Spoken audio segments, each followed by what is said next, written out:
My name is Tuc Watkins, and I'm a badass actor. I was a kid who grew up in the Midwest, and I knew I wanted to be an actor. So my choices were go to California or go to New York. And I thought, I think I'd rather struggle near a palm tree and the beach than really bad cold winters and that gutter juice that collects along the streets of New York City. So yeah, so I'd say Los Angeles is my preferred city.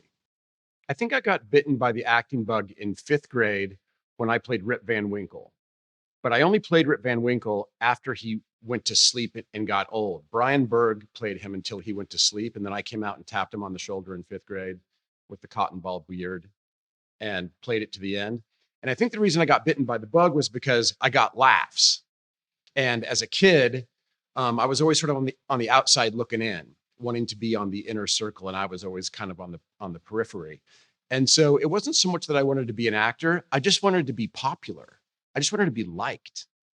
And that sort of carried me through high school. And when I was in college, I spent a lot of time in the theater department doing plays. And it was just a lot of fun, but I never really thought I could make money at it. I was aware that there were movie stars who were rich and famous and did that kind of thing, but I never really thought that was something I could do. And then I did a bank commercial once and I got paid $300. And I thought, maybe I can do this. And so that's when I loaded up my Suzuki Samurai and drove to California. I never thought I will do this for a living, but I was getting near the end of my college experience and I was still an exploratory major. I thought, you can't graduate with an exploratory degree. You got to do something. So I honed in on telecommunications. So I have a degree in telecommunications, which is the only degree. If you tell someone you have a telecommunications degree, no one has any follow-up questions because no one knows what the heck it is, including myself, and I've got the degree in it.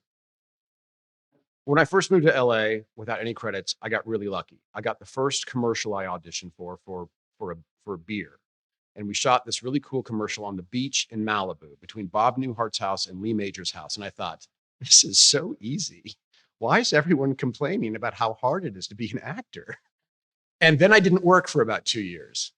And so I painted houses. I was a doorman at the Hard Rock Cafe. I did all sorts of odd jobs.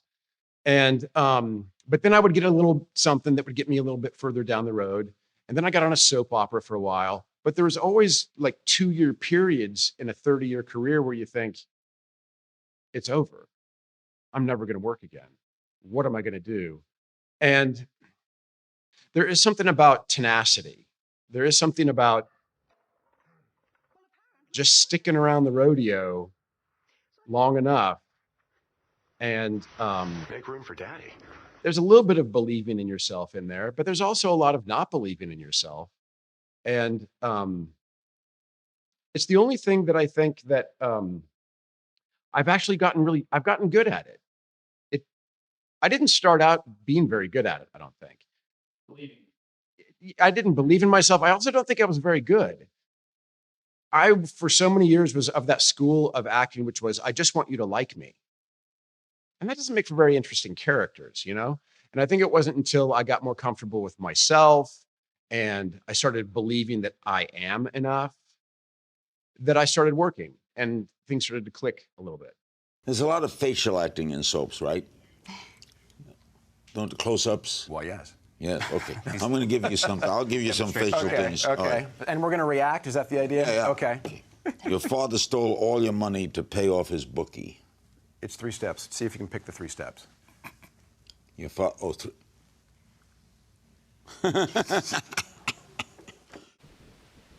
I think when I was growing up, being a man meant being strong, being distant, being a rock, being sort of an anchor in the storm, but not really being accessible somehow. And I feel like I can still do that. Like with my kids, I'm not strict, but I feel like I'm firm. If the answer is no, the answer is no. And we don't get in a fight, the answer is just no. But I try to have a conversation about why it's no at the same time.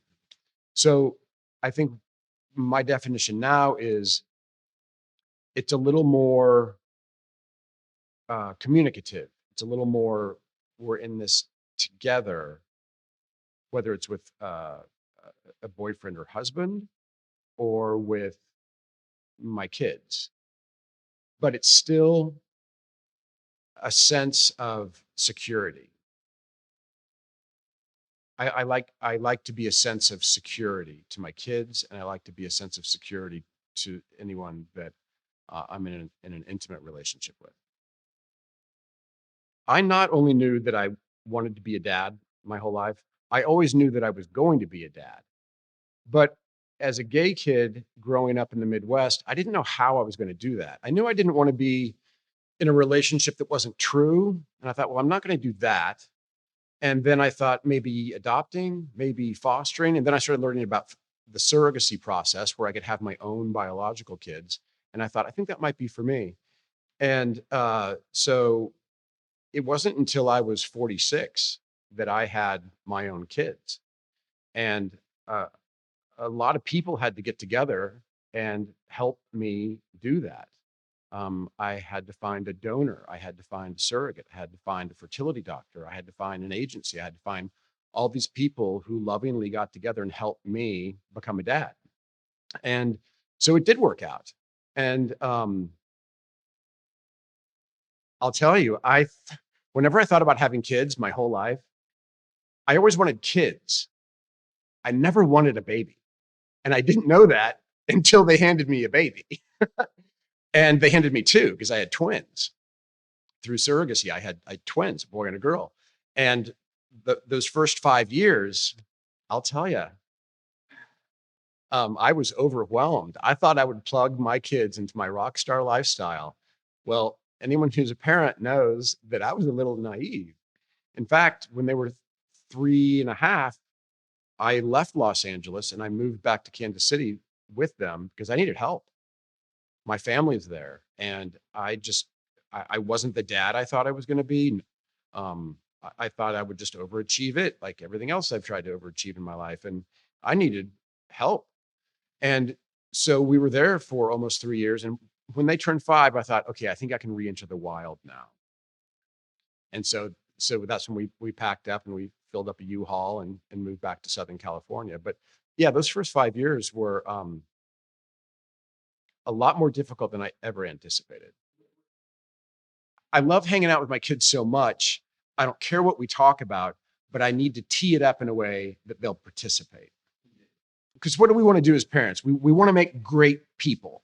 I want to raise this great kid to be a great person, and I'll have left my mark on the world.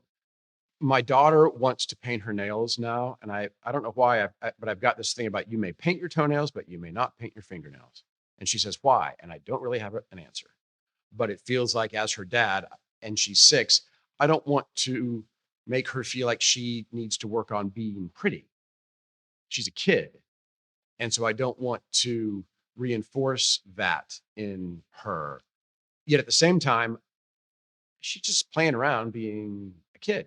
So I try to figure out how to not talk to her like a dad and talk to her, but not as a peer either, because I'm not her peer. I'm the only person in her life who she can call dad. But I want her to feel like she can, she doesn't have to be embarrassed in front of me. And I'm sure every dad feels this way, and no one has quite figured it out, have we? I think what I would say to a younger version of myself would be to trust that everything's going to be okay. So much of my youth was spent thinking, this is not going to work out. I'm not okay. I need to be something better or more than what I already am. And, you know, as a young actor, we're always taught, just be yourself. Just go in there, have fun, be yourself. That's almost impossible. It's almost, especially when there's a camera on you, to be yourself. That's a really hard thing to do. And I think the way to do it is is to trust that each of us is different enough that we do have a point of view, and we got to trust that what we come to the party with um, is worth hearing, is worth seeing, is worth contributing. And I didn't trust that for years, and I still sometimes don't trust it. But I find when I do trust it, it pays off. If I wear a shirt and a pair of pants and a pair of shoes that I actually shine from time to time, I like the way I show up a little bit better, rather than just picking up a pair of cargo shorts and a cut-off T-shirt here at the sleeves, not here in the midriff. Something does change if I wear something that I think, not something that wears me. I still wear it, and there's a difference there. But I try to have a little bit more sense of style, so that that that casual chic. I'm trying to figure out what that is and actually embody it a little bit. When I was a young actor, I really admired Kevin Kline, who I thought was a really funny but real, uh, terrific actor. So I always admired him. Um, and I really admired my father and my grandfather. I try to, my grandfather was a horseman, and I don't do anything that he did. I don't raise horses, I don't sell produce, but the way he did it, that's that sense of style that you had mentioned. He did it with style.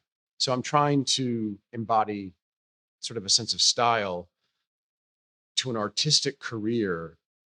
Acting is this sort of nebulous, weird thing. And I'm trying to put some structure to it the way that I feel like my grandfather would have done. If I feel like a bunch of people got to go do this thing, but I didn't get invited, it used to really rub me the wrong way and I would feel less than. But when I started saying to myself, not everybody gets invited to everything, it eased the pain a little bit. That's gotten me some mileage. And the other is I am enough. I even wrote it down and I put it on my wall. And if you say I am enough to yourself a couple thousand times, you actually start to believe it. And it works. And we should all do that because we all are enough individually. And I never used to trust that.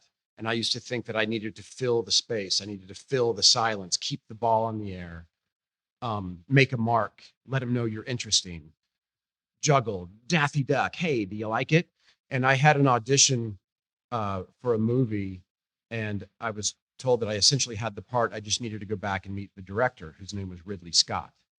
And I went in and met Ridley Scott. It was just Ridley Scott sitting in a chair. And he said, "We really like your tape. We're looking forward to working with you. We're going to be in Malta. We're going to be in Italy. We're going to be in North Africa. Do you have any questions?" And I thought, fill the space, be interesting. You're not enough. Say something memorable. And this was a movie, it was G.I. Jane. The movie was G.I. Jane. It was about war. And I think we were currently in the Persian Gulf War.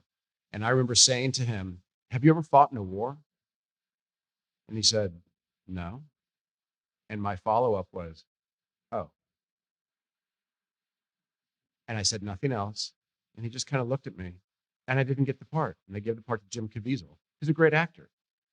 But if I had said nothing, if I had just sat in the silence, if I had known that I was enough, it probably would have gone a different way. So sometimes less is more. Sometimes saying nothing is the right thing to say.